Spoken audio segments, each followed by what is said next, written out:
నమస్తే, welcome to our channel. నేను మీ శాలిని. మాజీ సీఎం జగన్మోహన్ రెడ్డి ప్రజాస్వామ్యం గురించి పదే పదే మాట్లాడుతూ ఉంటాడు. దీనికి స్పందించి స్పీకర్ అయ్యన్న పాత్ర గారు గట్టి కౌంటర్ ఇచ్చారు. అయితే దీని మీద పూర్తిగా విశ్లేషించడానికి మనతో పాటు స్టూడియోలో ఉన్నారు అనలిస్ట్ అశోక్ కుమార్ గారు ఉన్నారు. వారిని అడిగే విషయాలను తెలుసుకునే ప్రయత్నం చేద్దాం. అశోక్ గారు నమస్కారం. నమస్తే అండి. జగన్మోహన్ రెడ్డి గురించి అయ్యన్న పాత్రుడు మాట్లాడుతున్నారు. ఏంటంటే అసెంబ్లీకి రావట్లేదు, నెక్స్ట్ మంత్ నుంచి అసెంబ్లీ సమావేశాలు జరుగుతాయి, ఇక జగన్మోహన్ రెడ్డి వస్తారో రారో తెలియదు, కానీ ప్రజాస్వామ్యం గురించి పదే పదే మాట్లాడుతుంటాడు. ప్రజాస్వామ్యం గురించి మాట్లాడే హక్కు జగన్మోహన్ రెడ్డికి లేదని చెప్పి అయ్యన్న పాత్రుడు వ్యాఖ్యలు చేస్తున్నారు. అసలు వ్యాఖ్యలను ఎలా చూడాలి? అయ్యన్న పాత్రుడు గారు మాట్లాడినటువంటి వీడియో నేను కూడా చూశాను. ఆయన ఏమంటున్నాడంటే పార్టీలకు అతీతంగా ఆడు కాంగ్రెస్ అనుకోండి, బీజేపీ అనుకోండి, ఏ పార్టీలైనా సరే ఎవరు మాట్లాడినా కూడా ఓకే సమర్థించవచ్చు, అది వేరే రకము. కానీ జగన్మోహన్ రెడ్డి గారు మాట్లాడే తీరు, ఆయన ప్రజాస్వామ్యం గురించి మాట్లాడుతుంటే నవ్వు వస్తుంది అని చెప్తున్నాడు. ఎందుకంటే అండి, గతంలో 2021లో జరిగినటువంటి అప్పుడు స్థానిక ఎలక్షన్స్లో మనం చూస్తే జెడ్పీటీసీ స్థానాలు 660 స్థానాల దాకా ఉంటే ఏకంగా 627 జెడ్పీటీసీ స్థానాలని యునానిమస్ చేసుకున్నారంటే ఏడ ప్రజాస్వామ్యం బతికినట్టు. అంతేందుకు మనం చెప్పడమని కాదు, ప్రతి పల్లెటూరులో మీ ఎమ్మెల్యే ఎలక్షన్స్ కంటే ఈ యొక్క స్థానిక సంస్థల ఎన్నికలు ప్రతి పల్లెటూరులో వేడి రాజుకుంటూ ఉంటుంది. ఎవరు నామినేషన్లు వేశారు, ఎవరికి ఎన్ని ఓట్లు పడుతున్నాయి, రాజకీయ చర్చ జరుగుతూనే ఉంటుంది ప్రతి పల్లెటూరులో. ఆ రోజున నామినేషన్ ఇవ్వకుండా జరిగిన తీరు ప్రజలు చర్చించుకుంటారు కదా. ప్రజాస్వామ్యం గురించి మాట్లాడుతూ ఉంటే ఇదే ప్రజలు కదా ఆయన చెప్పేది వింటుంది. ఓరే నాయన, మేము ఆ రోజు మా వాళ్ళు నామినేషన్ కూడా ఇవ్వలేకపోయినారని చెప్పి అందరూ మాట్లాడుకుంటున్నారు, అందరికీ తెలుస్తుంది. ఇప్పుడు ముఖ్యంగా అయ్యన్న పాత్రుడు గారు ఏం చెప్తున్నారంటే, జగన్మోహన్ రెడ్డి గారే కానీ అసెంబ్లీకి వస్తా ఉంటే ఆయన విలువ పులివెందులో నిలబడి ఉంటుంది కదా. ఆయన ఎంత దారుణంగా ఓడిపోయినాడు కదా. ఒకవేళ గెలవకున్నా కూడా ఇంత దారుణంగా అంత 10 అంతలు వీళ్ళు, నాకు తెలిసి వీళ్ళు 800 గెలిచి 800 ఓట్లు వచ్చినాయంటే వాళ్ళకి 6700 పైచీలకు ఓట్లు వచ్చినాయి. అంటే అంతకు 8 అంతలు 9 అంతలు మార్జిన్, కనీసం 10% ఓటు కూడా వచ్చినట్లేదు వాళ్ళతో పోలిస్తే. ఆ రకాన అంత ఘోరమైన ఓటమి చవి చూసినవాడు కాదు.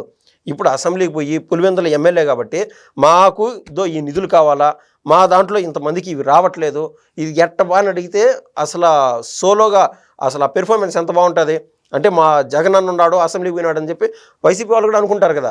ఈయన అసెంబ్లీకి కన్నా పోయినాడు అనుకో, ఆడి మద్యం స్కామ్ గురించి మాట్లాడతారు, ఆడి లిక్కర్ స్కామ్ గురించి మాట్లాడతారు, లేకుండా ఉంటే పూర్వం జరిగినటువంటి ఏదైతే అవినీతి జరిగిందో వాటన్నిటి గురించి చర్చలు వస్తాయి. కాబట్టి జగన్మోహన్ రెడ్డి గారు అసెంబ్లీకి పోకుండా తప్పించుకునే తీరుతెన్నుల్లో ఉన్నాడు. ప్రతి ఒక్కటి కూడా అండి ఆయన ఏం చేస్తున్నాడు, సైడ్ లైన్ పాలిటిక్స్ చేస్తూ ఉన్నాడు. ఏదన్నా మనం స్ట్రైట్గా ఒక క్వశ్చన్ అడుగుతాం అనుకో, అది అర్థం కాకుండా ఉంటే 2-3 సార్లు అడిగి చేయించుకుంటాడు.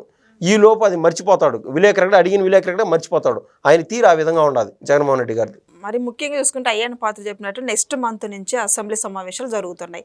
అయితే ఈ అసెంబ్లీ సమావేశాలకు మరి జగన్మోహన్ రెడ్డి హాజరవుతారా కాదంటే ఏం చెప్తారు మీరు? రాడు ఆయన చాటికి పట్టకపోతారు పోలీసు వాళ్ళు. ఎందుకంటే ఆ నెక్స్ట్ నెల 17వ తారీఖు అంటే దాదాపు నెల ఉన్నది. ఈ గ్యాప్ లోపే ఏ నిమిషమైనా అరెస్ట్ అయ్యే ఛాన్స్ ఉన్నది. ఇక్కడ కాకుండా ఈయన పైన ఆల్రెడీ లుకౌట్ నోటీసులు అనేవి ఉన్నాయి, లేని ఆడికి విదేశాలకు పారిపోలేడు. కనీసం బెంగళూరు యలహంక ప్యాలెస్ పోయినాడు అనుకో, శత్రు దుర్భేద్యం అని పిలుస్తూ ఉంటారు.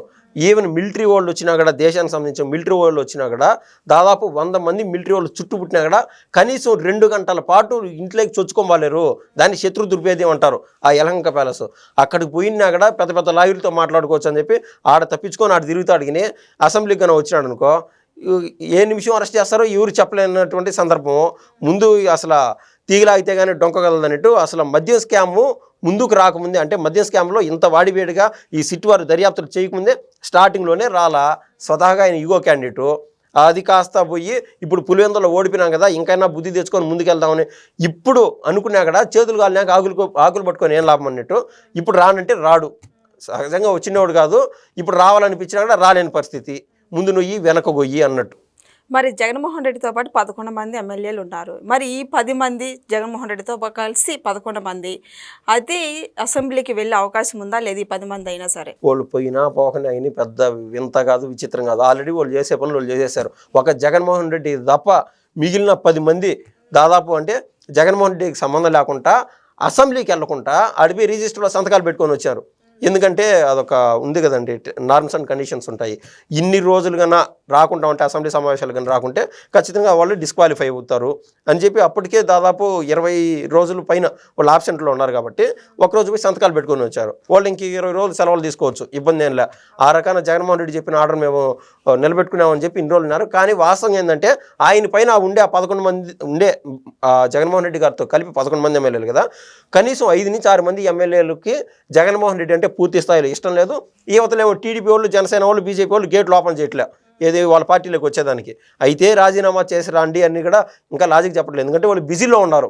ఏదైనా సరే వ్యూహాత్మకంగా ముందుకెళ్తారు. నాకు తెలిసి రానున్న 6 నెలలలోపు 6 నుంచి 7 మంది ఎమ్మెల్యేలు రిజైన్ చేయనున్నారు జగన్మోహన్ రెడ్డి పార్టీ నుంచి అనేది నేను ఇదే స్పష్టంగా చెప్పగలుగుతానండి. నెక్స్ట్ అధికారంలోకి మేము వస్తాం అని జగన్మోహన్ రెడ్డి ఎప్పుడు ప్రెస్ మీట్ పెట్టినా మాట్లాడుతూనే ఉంటారు. మరి దాని తర్వాత ఏం జరుగుతుందంటే ఏం చెప్తారు మరి?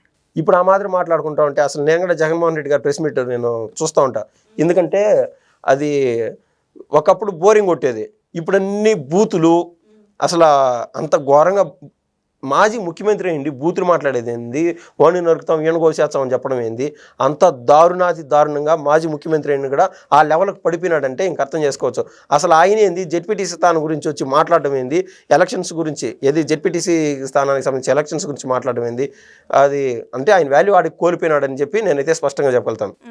జెడ్పీటీసీ ఎన్నికలు తన నియోజకవర్గంలోనే పులివెందుల్లోనే జగన్మోహన్ రెడ్డి ఓడిపోయారంటే తర్వాత ఆయన పరిస్థితి ఏంది, పార్టీ పరిస్థితి ఏంది, ఏం చెప్తారు మీరు?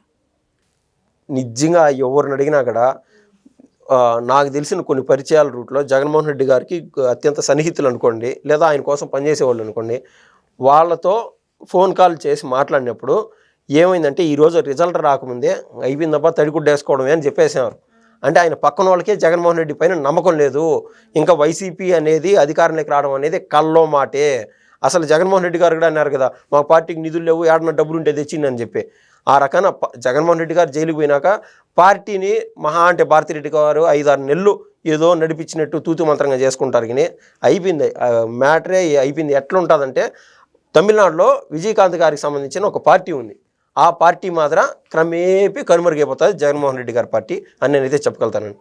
సో ఇదంటే చూశారు కదా, ఇక అసెంబ్లీకి వెళ్లకుండా జగన్మోహన్ రెడ్డి మేము ప్రజలు గొంతే మేము వినిపించాలంటే ప్రజల్లోకి వెళ్ళాలని చెప్పి జగన్మోహన్ రెడ్డి వాళ్ళ నేతలందరూ కూడా అవే మాట్లాడుతున్నారు. తర్వాత ఏం జరుగుతుంది నెక్స్ట్ వీడియోలో అయితే తెలుసుకుందాం. Thank you. ధన్యవాదాలు.